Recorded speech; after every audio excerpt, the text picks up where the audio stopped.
Good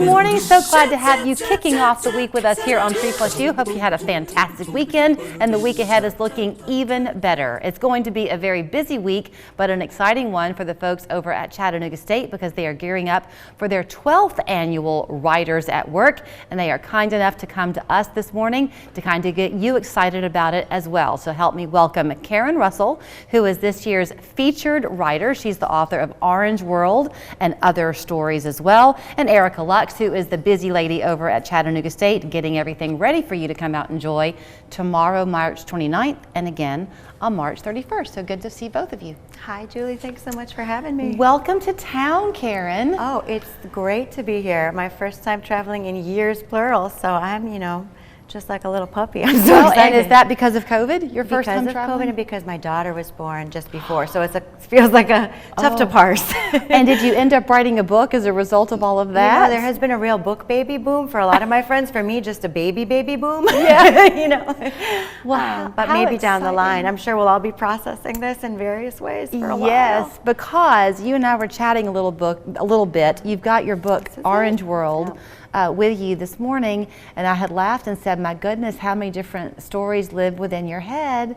It's a collection of short stories. Yes, and I love stories. That's sort of what made me want to become a writer, was reading people like Flannery O'Connor and seeing what can be accomplished with such velocity and humor and darkness in such a tiny space. And I think with a collection you really get multiple worlds that can coexist in a kind of archipelago, and it's a joy to write them. They end, Yeah, so that's very true. So do you have kind of a theme though that you incorporate into your short stories? Yeah, I think it sort of emerges. It's almost like the way sort of the galleon of a ship starts to emerge, as the tide draws back. So you might not know in the beginning quite what you're interested in.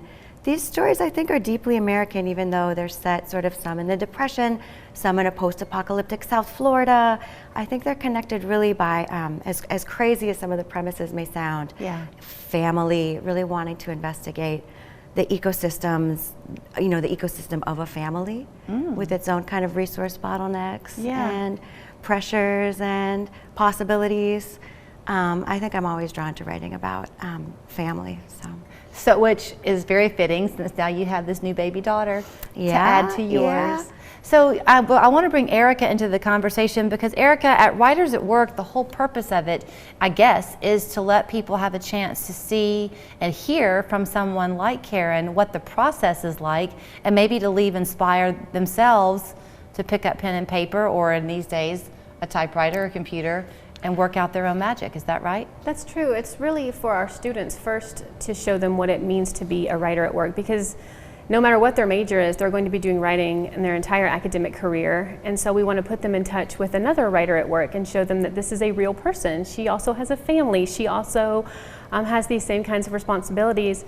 And also, we want to bring these writers who are from the South originally. Karen is originally from Florida, and show them what a rich culture and diversity of art the South has to offer.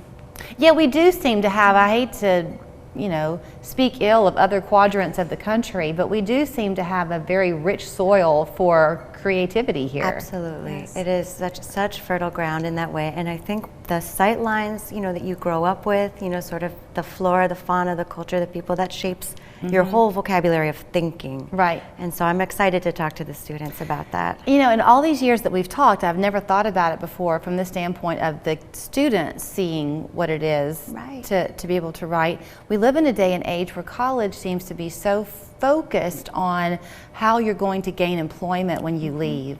I feel like we've lost some of the educational process of the experience.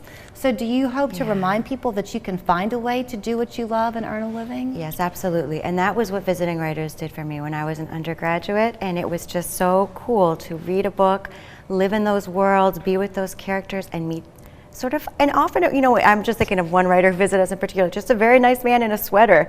And so you're like, it's possible for me. This started out as a Word document. It went through revisions. It was he too was sort of mystified for parts of the process. You know, Right. he wasn't just sort of completely in control of the material. He wrestled with it, you know, Right. and so it's good to hear that, I think, as a student. And you know, Erica, I want to let people know that first of all, they can come tomorrow. Is it night that you're having the event? Yes, it starts. You can come at 5:15 to the Hunter, and one of our Chat State instructors will be there. She is also an artist, and her sculpture Indigo is going to be on display at the Hunter, and she'll be there to talk about that and make connections between her work and Karen Russell's work. She's also a fan of Karen's. Nice. And then the Behind the Writer interview and reading begins at 6 o'clock. Okay. There's another event on Thursday that's also free, but you do need to register for it at chatbigread.com, and that is a Zoom event. Okay, so that way, depending on your comfort level or your flexibility, you've got something covered. I only have about 30 or 45 seconds left, but Erica, do you hope that people will remember that at Chattanooga State, there is kind of a way to find an outlet no matter what your particular passion may be? It's a community college. There's something for everyone there. That's so true, and we are with this program really seeking to serve our community by bringing these authors, especially Karen. This is our first time to be public in 2 years. We've been virtual so long, so we're excited to have her, and we hope people will join us. Well, we hope that they take you out to eat and treat you to a great view of Chattanooga, and congratulations on the new baby. Thank you so much, Julie. So go ahead and you can RSVP please by going to chatbigread.org for the Zoom event.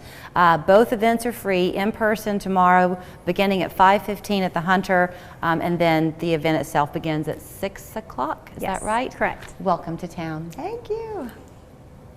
And I wanted to let you know one more thing. The joke was almost on me. We have a new little feature that we're going to bring you weekly called Dad Joke of the Week. Before